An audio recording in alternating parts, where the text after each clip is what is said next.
Maka pada ketika itu sesuatu keadaan yang ajib terjadi, dilihat oleh si pemuda yang ikut melakukan perjalanan dengan Nabi Isa ini.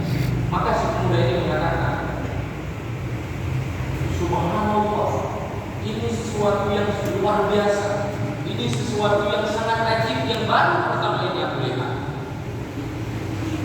Maka Nabi Isa bertanya, wahai pemuda, demi zat yang menyembuhkan orang yang buta, demi zat yang maha melihat,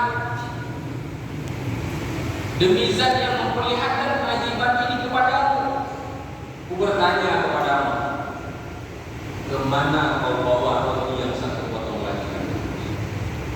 Maka anak muda ini masih menjawab dengan jawaban yang sama, wahai Nabi Allah, sungguhnya aku tidak tahu kemana roti yang satunya lagi. Tanpa memperpanjang, Nabi Allah Isa mengatakan, mari kita lanjutkan lagi perjalanan kita. Berjalan kembali sehingga sampailah di satu tempat yang mau tidak mau harus menyeberang sungai. Di mana saat menyeberang sungai, kayu pun tidak ada, dahan pun tidak ada, rakit pun tidak ada, tidak mungkin akan dilewati oleh hanya sebatas tubuh yang berjalan. Maka Nabi Allah Isa berdoa kepada Allah Subhanahu wa taala. Kemudian diizinkan oleh Allah Subhanahu wa taala, Nabi Allah Isa berkata kepada anak muda itu, "Kau pegang tanganku saat ini."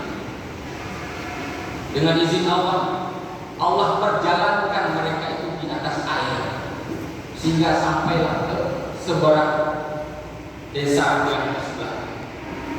Maka pada saat itu anak muda ini pun lalu berkata kembali, Masya Allah, ini sesuatu yang sangat ajib, ini sesuatu yang sangat luar biasa yang belum pernah kulihat.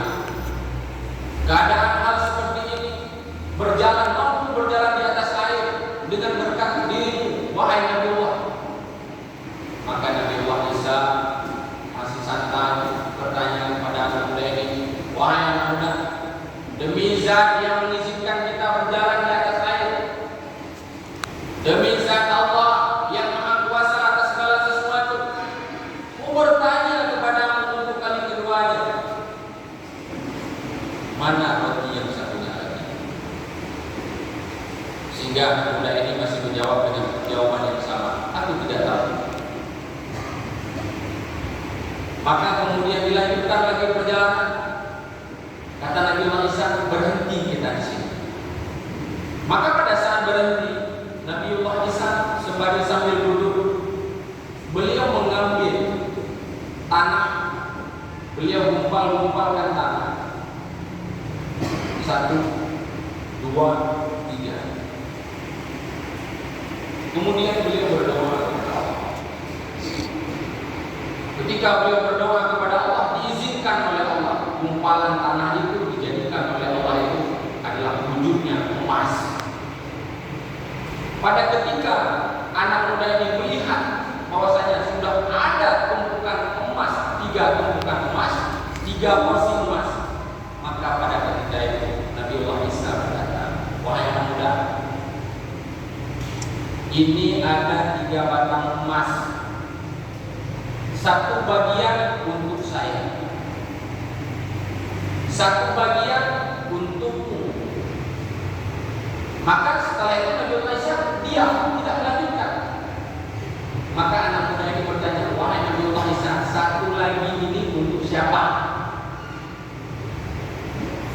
Maka Nabi Allah Isa menjawab, 1 lagi ini adalah untuk orang yang mengambil roti kita.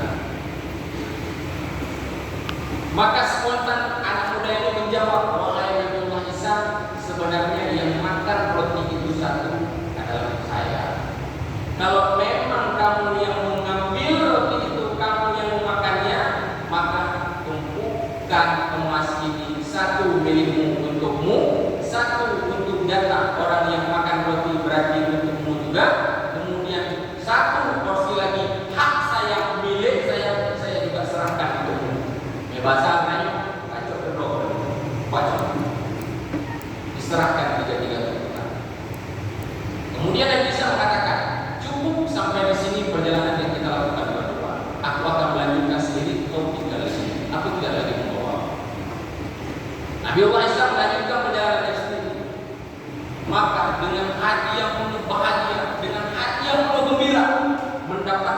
3 batang emas secara cuma-cuma. Sedang senang-senangnya, sedang bahagia-bahagia. Ternyata dari kejauhan dilihat oleh 3 pemuda yang menunggangi daripada kuda. Mereka itu statusnya adalah perampok. Dari kejauhan pada pas mereka melihat kelap-kelip emas muncul di mata mereka. Pada ketika itu mereka mengatakan, saatnya kita melakukan perampokan dan kita bunuh itu orang. Sampailah 3 perampok ini di hadapan pemuda ini tanpa menunggu waktu yang lama. Pemuda ini dibunuh. Pemuda ini dihabiskan namanya. Pada ketika itu sang perampok yang 3 orang ini tadi, mereka dengan cukup gembira memiliki 1 batang emas masing-masing. Mereka bertiga. Kemudian dibisikkan oleh setan terhadap 1 orang. Seandainya emas ini milik kalian berdua, pasti bagian kalian lebih besar.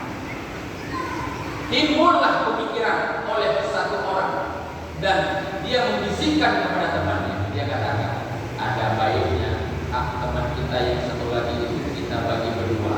Berarti kita 1,5 porsi seorang. Bagaimana cocok jawab. Maka kita carikan alasan supaya kita bisa menghabisi dia, kita bisa membunuh dia. Maka pada ketika itu diutuslah temannya yang tadi 1 orang. Ini kami titipkan uang kepadamu, kau pergi ke pasar, kau belanja. Kita sudah dapat emas. Waktunya kita melakukan kebahagiaan, waktunya kita melakukan pesta. Kau beli minuman, kau beli makanan. Kita akan bergembira hari ini dengan kesuksesan apa yang sudah kita miliki. Akhirnya yang 1 orang tadi merampok berangkat dia menuju ke pasar. Yang 2 orang ini sedang merencanakan pembunuhan. Sampai dia bawa makanan, kita bunuh dia, emas dia untuk kita. Kembali dia dari pasar, dibisikkan oleh setan. Apa kata setan? Anak muda, kau saat ini memegang 1 batang emas. Kenapa kau tak berpikir 2 batang emas milik temanmu itu? Lebih baik kau juga pemiliknya. Bagaimana caranya? Setan memberikan jalan. Kau racuni makanan itu. Ketika mereka makan, mereka pasti akan mati. Maka 2 batang emas itu akan menjadi milikmu selamanya. Timbul rasa ingin membunuh temannya, maka dia berikan racun, dia taburi di setiap makanan-makanan dan minuman yang sudah dia minum. Sesampainya dia di hadapan teman-temannya, pada ketika itu temannya tanpa menunggu lama langsung dibunuh temannya. Perampok saling membunuh. Matilah yang 1, sisa 2 orang. Maka mereka membagikan, ini 1 batang emas kita bagi berdua.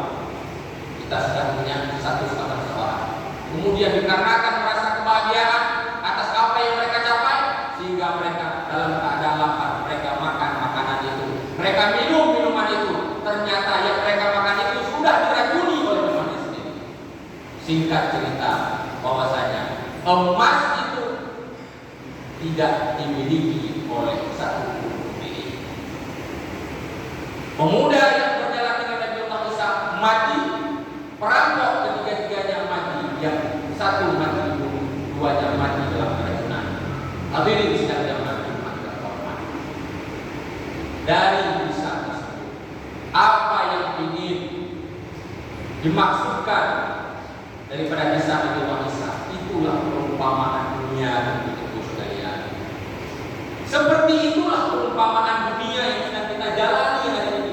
Sedang senang-senangnya, sedang bahagia-bahagianya.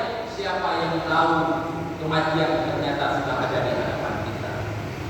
Siapa yang tahu bahwasanya dunia yang kita miliki itu ternyata yang susah payah kita cari, bahkan orang lain pun kita singkirkan untuk mendapatkannya, ternyata dia akan meninggalkan kita bagaikan benda tanpa pemilik. Maka persiapan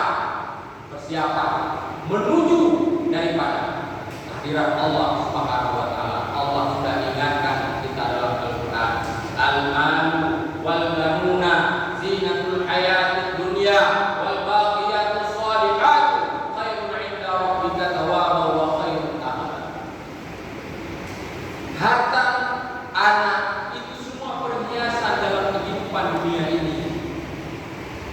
Wal baqiyatu sholihatu khairun 'inda rabbika thawaban wa khairun amala.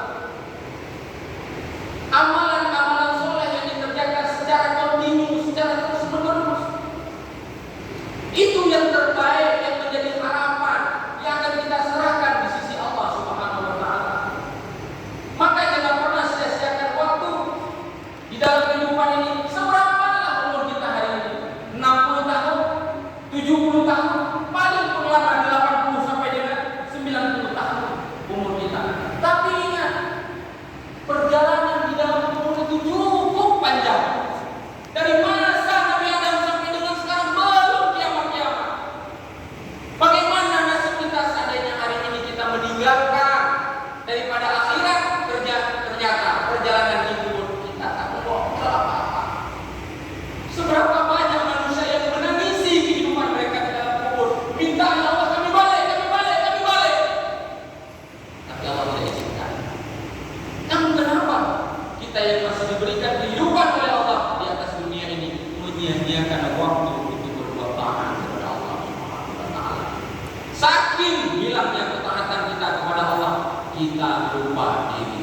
Kita lupa untuk menjunjung tinggi perintah Allah dan menjauhi segala larangan Allah. Banyak orang lalai di dunia ini. Banyak mereka yang tertipu dengan dunia ini. Mereka merasa bahwasanya apa yang mereka miliki saat ini akan mereka bawa kepada negeri akhirat. Mereka lupa mempersiapkan bekal akhirat dan mereka lalai mempersiapkan bekal dunia. Mereka selalu belanja dengan belanjaan dunia, tapi mereka lupa untuk membelanjakan hartanya di jalan akhirat. Inilah cuplikan manusia yang nantinya akan dalam keadaan ulaika humul khasirun. Mereka golongan orang-orang yang rugi dan akan merugi. Ketika dia merugi di dunia, tidak ada kata-kata dia akan selamat di negeri akhirat. Rugi dia di dunia, maka selamanya dia akan dalam keadaan merugi di sisi Allah Subhanahu wa taala.